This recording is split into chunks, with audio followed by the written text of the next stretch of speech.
Bonjour déjà, bienvenue dans ce festival. Est-ce que tu peux te présenter pour nos amis qui nous écoutent? Oui, très volontiers. Donc bonjour aussi. Je suis ravie d'être ici, surtout que j'ai trouvé que cette animation, ce festival est vraiment extraordinaire et je suis admirative devant le travail qu'a fait Eddy et son équipe. Franchement, très admirative. C'est très gentil de votre part. Est-ce que tu peux me présenter ton association? Alors mon association, je l'ai créée l'an dernier. À la suite je me suis impliquée, je dirais, dans un label environnemental que j'ai connu grâce à mon activité professionnelle. C'est Toxisafe. Ce label, il m'a interpellée parce qu'il étudie en profondeur l'impact qu'on peut avoir sur l'eau. Et quand je dis l'eau, c'est la vie aquatique dans sa globalité.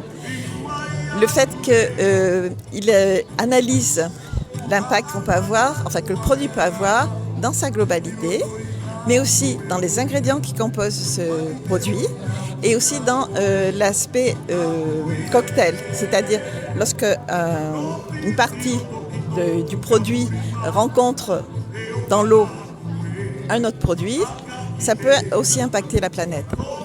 Et donc il a poussé ses analyses jusqu'à ce niveau. Et ce label, aujourd'hui, c'est un label national, international, européen, qui va devenir une norme, qui est en voie de devenir une norme. Et l'intérêt, c'est que ce label s'adapte à différents secteurs d'activité. Il concerne les cosmétiques, les détergents, les médicaments, les vêtements, de nombreux secteurs d'activité. Donc c'est un repère qu'on peut avoir et qu'on peut changer d'un secteur d'activité à l'autre. J'achète de l'alimentation, je peux le rechercher. J'achète des vêtements, je peux le rechercher. Et ça me permet de savoir que je n'impacte pas le système aquatique. C'est ça qui est important. Donc j'ai créé l'association parce que je pense qu'il y a d'autres labels aussi qui s'intéressent à un des domaines, des 5 domaines des labels officiels, qui vont aussi en profondeur. Mais le problème, c'est que ces labels environnementaux de marque, il y en a 400. Donc c'est difficile de voir qui nous trompe ou qui nous dit la vérité. Est-ce que c'est un bon repère ou est-ce que c'est un mauvais repère? Voilà. Donc mon objectif par l'association, c'est de faire connaître ces labels et de savoir faire la différence. Est-ce qu'ils sont menteurs ou est-ce qu'ils nous disent la vérité? Ouais. C'est mon objectif. Ok. Alors, du coup, tu as répondu à ma deuxième question, c'est parfait.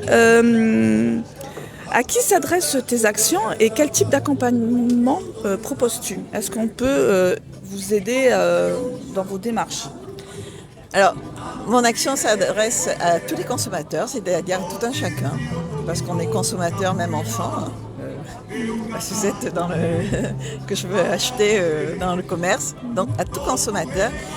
Et comment on peut m'aider? Eh bien, en adhérant à l'association. Pas par la cotisation, parce que la cotisation, même 1 euro, c'est tout à fait valable. Parce qu'au plus on sera nombreux, au plus on aura une portée, un poids vers les officiels. Et mon objectif, c'est vraiment d'avoir du poids au niveau européen. Puisque je suis vraiment ancrée au niveau européen, parce que je pense qu'on peut faire plein de choses au niveau européen. Si on est nombreux, alors quand je dis nombreux, ça serait 1 million de personnes. On est 800 millions d'Européens quand même. Donc 1 million, ça fait même pas du 1%. Si on était 1 million de personnes pour demander à ce que les labels de second ordre, donc de type 2, soient reconnus par la Commission européenne, pas tous, puisqu'il y a du greenwashing, mais ceux qui sont valables, la Commission européenne serait obligée de changer sa politique. Et c'est là-dessus qu'on peut m'aider. C'est pour ça que je recherche des adhérents. D'accord. Et aussi pour faire connaître le label environnemental Toxisafe au niveau de l'eau, parce qu'il est vraiment formidable comme label. D'accord. En fait, le principal difficulté, c'est ce que tu rencontres aujourd'hui, c'est ça, c'est le manque d'adhérents. Tout à fait. D'accord. J'en ai quelques-uns, mais pas suffisamment. Je n'atteins pas le million ni les 100 000. Donc voilà. Alors, quels sont tes projets et tes ambitions pour les prochaines années? Pour les prochaines années, c'est de faire d'influencer les officiels. Parce que je pense que si on est nombreux, on peut y arriver. Et c'est de faire connaître ces labels environnementaux. C'est vraiment Alors j'ai une préférence pour ce premier label que j'ai découvert parce que c'est lui qui m'a déclenché. C'est pour ça que j'ai fait le petit féfé, puisque l'innovateur est haïtien. Donc je suis restée dans la culture de l'entreprise. Mais je veux vraiment qu'on arrive à connaître en tant que consommateur. Parce que quand je fais mes courses, moi je regarde des labels. Il y en a tellement que je m'y perds. C'est pas possible. Donc si on arrivait donc à repérer des labels repères qui nous servent, ça nous simplifierait la vie. Je veux dire que si je fais mes courses et que par rapport à l'eau, je vois le ToxySafe, donc je sais que j'impacte pas l'eau. Après, on pourra avoir un autre label, je sais que j'impacte pas l'air, et ainsi de suite. Je veux dire, avec 5 labels, on devrait pouvoir faire nos courses tranquillement en sachant si on n'impacte ou pas. Et ce qui est important aussi pour moi, c'est qu'on puisse choisir individuellement. Parce que c'est ce que j'appelle la méthode de Newt, c'est-à-dire choisir en douceur. Est-ce que je veux faire un effort pour la planète? Oui, je veux faire un effort pour la planète. Mais lequel? C'est pas forcément l'effort que tu vas faire, ce ne sera pas forcément le même que ce que je vais faire, parce qu'on n'a pas la même génération, on n'a pas la même culture, on n'a pas le même mode de vie. Donc ce que tu peux faire, moi peut-être je ne peux pas le faire.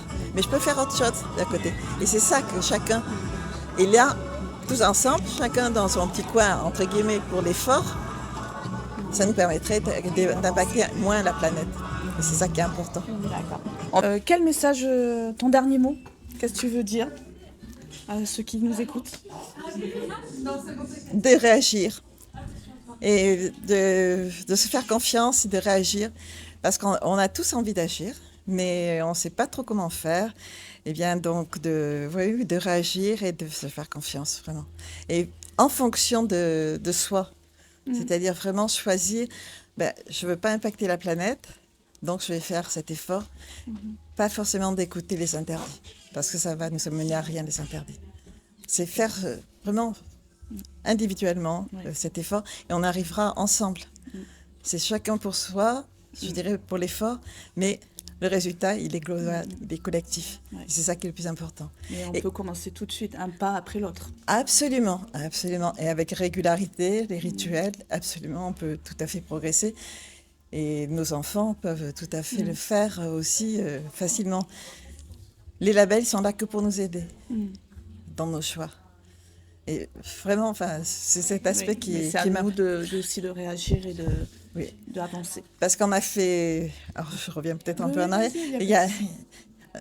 Je suis pas jeune, hein, donc il y a 40 ans, je disais la même chose parce que j'ai fait des études sur le développement durable, etc. Mais on me disait, mais non, tu racontes n'importe quoi. On va pas devant un mur. Regarde, la croissance, regarde. Aujourd'hui, c'est plus le cas. Aujourd'hui, on dit, ah oui, là, on va devant un mur. Mais qu'est-ce qu'on fait? Qu'est-ce qu'on doit faire? Bien justement, agissons individuellement, chacun à notre pas, à notre rythme. Ça n'a pas d'importance. Globalement, on y arrivera tous ensemble. C'est ça qui est important, je pense. En tout cas, merci beaucoup. On n'a pas parlé de ton tissu. Est-ce que tu peux en parler 2 minutes? Alors, le petit féfé, je l'ai fait parce que j'ai eu ce coup de cœur pour ce label environnemental que je veux faire connaître. C'est un petit féfé, donc c'est de patchwork haïtien parce que l'innovateur est haïtien, donc c'était par respect à sa culture que j'ai fait un petit féfé et pas autre chose. J'ai découvert la culture tahitienne à ce moment-là parce que je ne fais pas quelque chose sans me plonger dans la culture. J'ai été émerveillée par cette culture ancestrale, vraiment. Et j'ai été aussi émerveillée quand j'ai fait le petit féfé, dans le sens où je l'ai découpé un huitième. J'ai fait un grand motif, j'ai découpé un huitième. Et quand on déplie le tissu, le découpage sur le fond, c'est une naissance. C'est carrément une naissance. Ça, c'est merveilleux. Et après, par contre, j'ai passé 500 heures dessus. Ah mais je veux bien te croire.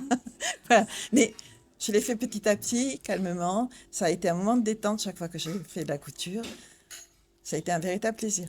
Mais je te dis, en particulier, quand tu déplies le découpage sur le fond, c'est une naissance. Franchement. Et je suis maman, donc je sais de quoi je parle. Très bien. Voilà. Je te remercie. Vous aurez la photo avec le podcast. Merci beaucoup. Super, merci beaucoup. Merci à toi.